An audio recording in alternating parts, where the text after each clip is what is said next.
día. Es un texto de, ya tenemos años, más cerca del 2000, del cambio de siglo.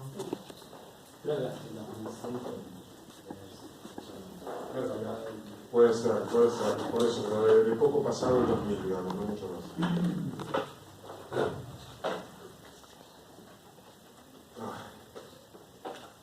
Bueno, seguimos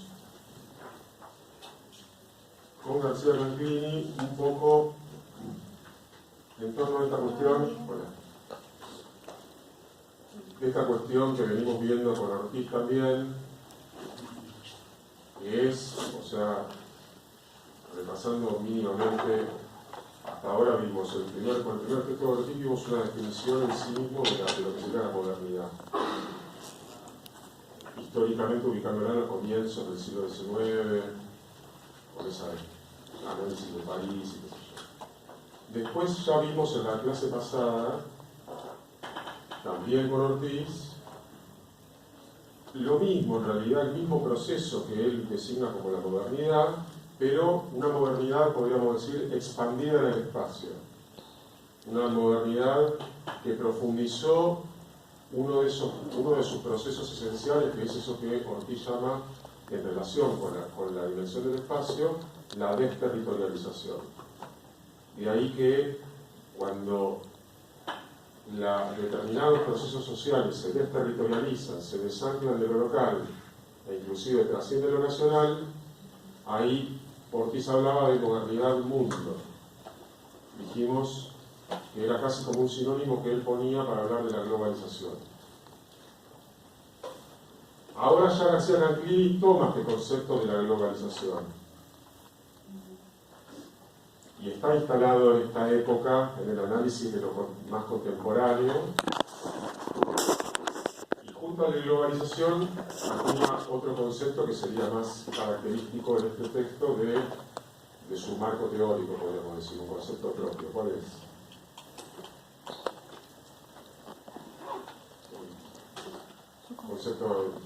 Uno de los conceptos básicos de este texto. ¿Globalización? Exactamente, desglobalización. Recuerden, la vez pasada yo les dije, muchas veces en el título del texto está la pista. El texto de Ortiz de la clase pasada se llama Cultura y Modernidad Mundo. O sea, ese era el principal concepto. Bueno, acá el concepto de desglobalización. Es fundamental el concepto en sí mismo, y además porque engloba un poco de todo el planteo que tiene García Canclini. Lo que podríamos decir es una mirada crítica sobre el proceso de globalización. Proceso de globalización que en algún momento de pasada lo dice o lo aclara. Dice, la globalización practicada bajo reglas neoliberales.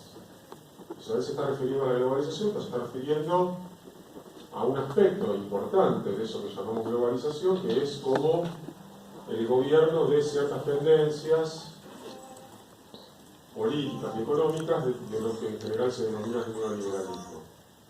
Que tienen básicamente, si hay que resumirlo, se podríamos definir en lo económico por una apertura indiscriminada de los mercados, es decir, en un balance entre mercado y Estado, entre apertura del mercado o intervención y control del Estado por parte sobre la economía.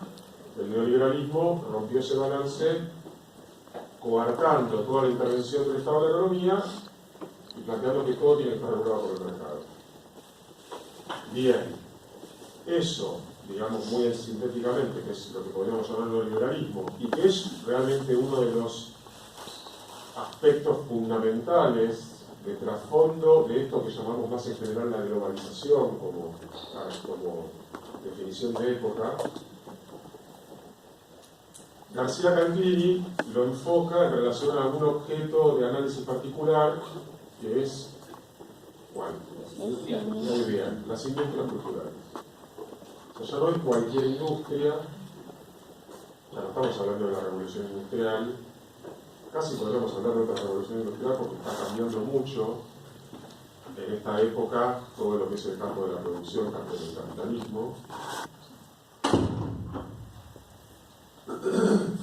Un aspecto esencial, ya lo dijimos en alguna clase, de ciertos cambios que se van dando en el capitalismo desde los años 70, tiene que ver con el auge de ciertas nuevas tecnologías, la electrónica, la robótica, cómo revoluciona eso el campo de la producción industrial, lo que mencionamos en algún momento en relación al tema del empleo o del desempleo, como cada vez más el capitalismo requiere menos empleo, y los problemas sociales que trae eso, sobre lo que podemos hablar en otro momento.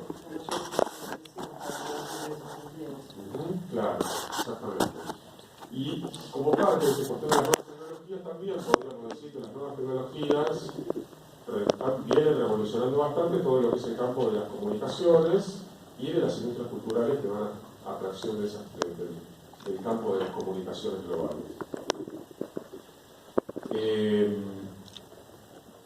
Hay como un dilema eterno, quien le interesa el tema puede leer algunos autores de lo que se dio a llamar la Escuela de Frankfurt. Hay unos autores que se llaman Adorno y Horkheimer, que escribieron un artículo que se llama La industria cultural, en la época, digamos, de la entreguerras. ¿Cómo? Claro, en esa época. Y que tiene una mirada muy crítica sobre la industria cultural,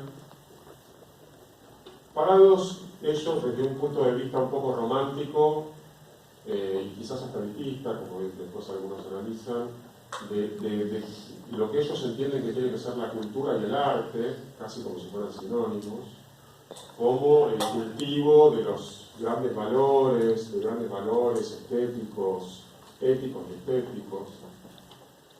Y ellos identifican algo que va pasando cuando la producción cultural, artística, se industrializa también, va saliendo de esa práctica, digamos, tradicional, que sería cuasi artesanal, que es la del artista en su gabinete o taller produciendo un cuadro, escribiendo una obra. Y cuando eso, merced a que se va ampliando además un público burgués, un público interesado en la cultura, alfabetizado, y que aparece la posibilidad de la reproducción técnica de la obra de arte, es decir, que se puedan empezar a hacer muchas copias, el arte de ser algo, una práctica súper especializada y súper elevada, entre comillas, y súper elitista en lo social, se vuelve de alcance masivo. De hecho, en ese momento es que se empieza a hablar de lo que hoy se llama cultura de masas. La cultura de masas son todos los rasgos, o todo el bagaje cultural que ya no es estrictamente ni de una élite, ni tampoco lo popular del pueblo entendido como clase baja o de lo popular entendido como tradición, como folclore, sino algo que ya no es folclore y tradición, es moderno, que está producido industrialmente, ¿no? Como puede ser Pirelli, que es absolutamente moderno, no tiene nada de tradición ni de folclórico, es moderno, es un producto industrial que sale por la tele, pero tampoco es esa idea que, por ejemplo, los autores que les enseñaba de la Escuela de Frankfurt tenían en mente de lo que realmente ellos entendían que era digno de ser llamado cultura, ¿no? Entonces, esa cultura que ya empieza a ser una cultura más de las masas, entra en esta mecánica, en este dispositivo de producción industrial, donde intervienen ya muchos técnicos, intervienen obviamente gerentes, productores, que son los que ponen la pauta y que quieren que vuelva su inversión. Entonces todo eso mezcla y, digamos, los autores de la Escuela de Frankfurt dirían, contamina los ideales del arte y de la cultura con los ideales mercantiles. La cultura se convierte en una mercancía. Y en el doble sentido, además, inclusive, de que no solo que uno puede tomar una obra de arte y convertirla en una mercancía a posteriori. Por ejemplo, agarro un cuadro de Van Gogh y lo uso para poner, no sé, adornar tazas o para hacer láminas para, ¿no?, para los bares. Eso es una cosa. Otra cosa es cuando además, pero eso era algo que originalmente, aunque sea, era una obra de arte concebida, como se decía en el siglo XIX, el arte por el arte, sin otros fines que no fueran los del arte. También hablaban de esto de la aura. Sí, bueno, eso hablaba Benjamin, de eso, otro autor afín, cercano a ellos, tenía que ver con el tema de la aura.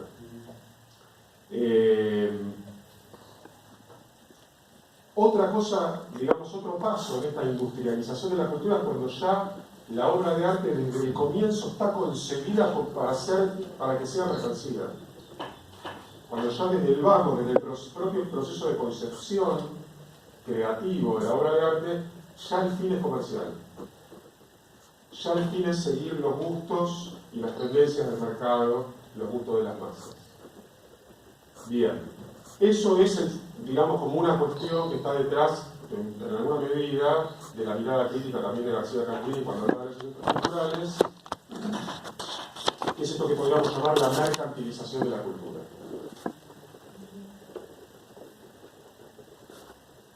Si hay un caso paradigmático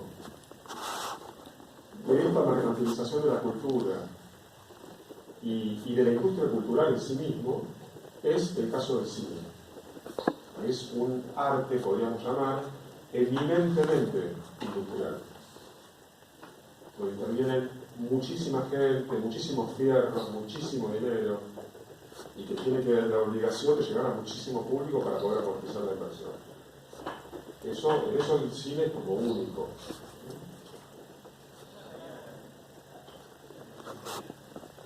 Bien.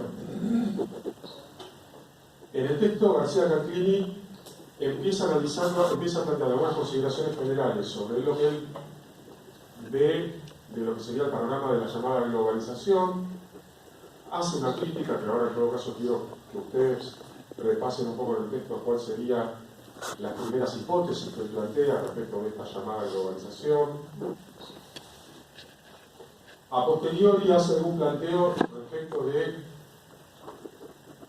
qué es lo que pasa con la cultura en este escenario de globalización cuando esa cultura, lo acabamos de decir, está plenamente industrializada, dominada por un proceso industrial, y cuando además, y esto es la nota de época y el análisis y lo sustancial del análisis de García Canclini, cuando además esa industria cultural ya también tiene un alcance ya no nacional, sino transnacional.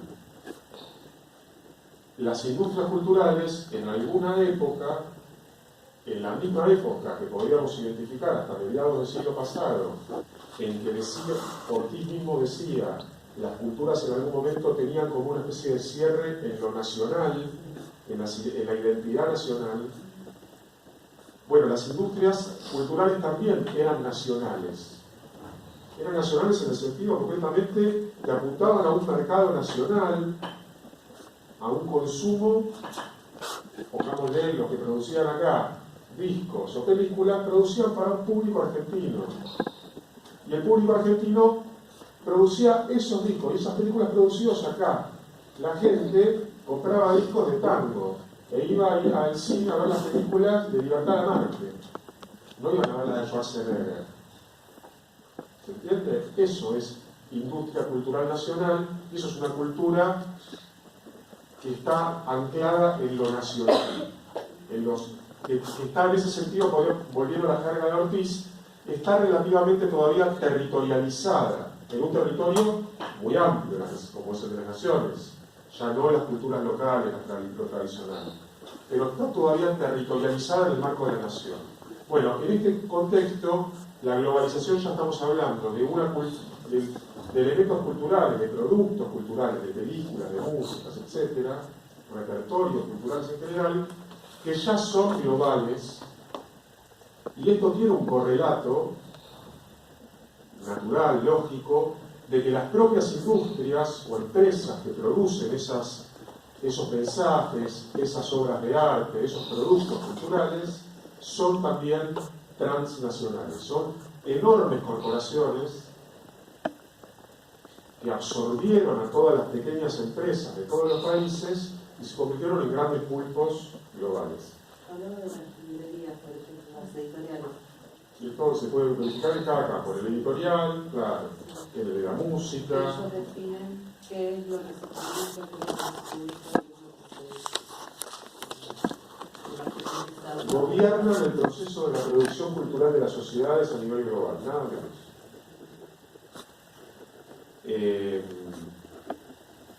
Bien, en ese concepto además acuña un par de conceptos más que son importantes, que en todo caso no me adelanto, pero quiero que lo veamos juntos ahora,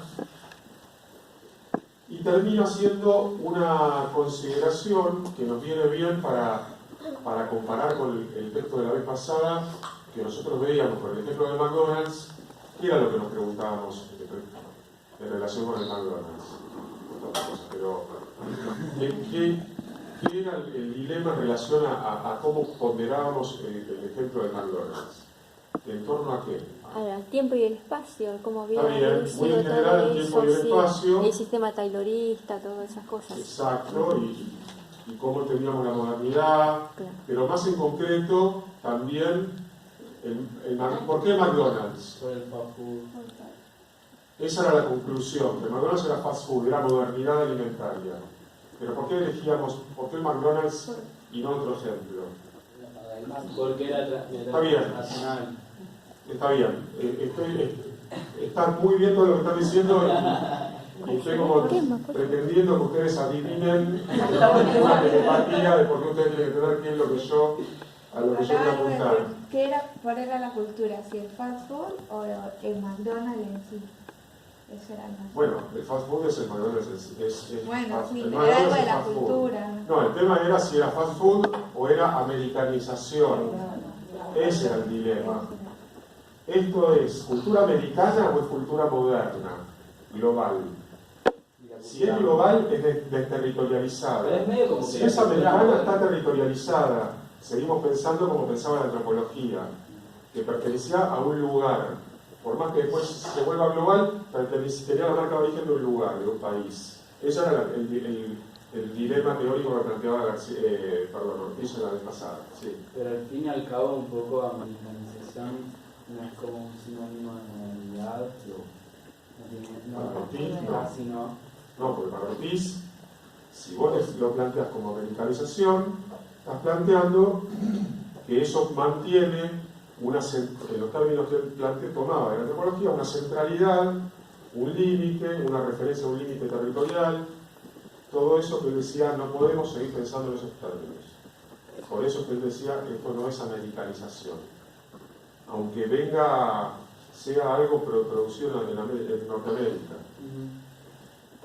Eso es lo que dice Ortiz. Yo no podés no estar de acuerdo, No, pero pero o sea, yo lo pienso como también con esto de lo que habla este texto de bueno, por eso ahora vamos a ver si... como que al fin y al cabo la modernidad lo que lleva es la normalización. Bueno, García Canclini, vamos a preguntarnos al final si García Canclini tiene la misma mirada que Ortiz. Habla también del idioma, esto del monolingüismo, Sí. de una parte, y habla también esto de que hegemonizan en cierta forma la cantidad de salas en las que se van a difundir las películas, que le deja muy poco margen a lo que es lo local. Así es. Se pregunta, a ver, cuando entra en el ejemplo, primero hace una consideración general de las industrias culturales, habla del mercado editorial, de la música, etc. Y después profundiza en el ejemplo del cine. Y ahí viene de vuelta, como venía con el ejemplo de McDonald's, con el ejemplo de Hollywood, viene de vuelta la pregunta sobre el rol de Estados Unidos.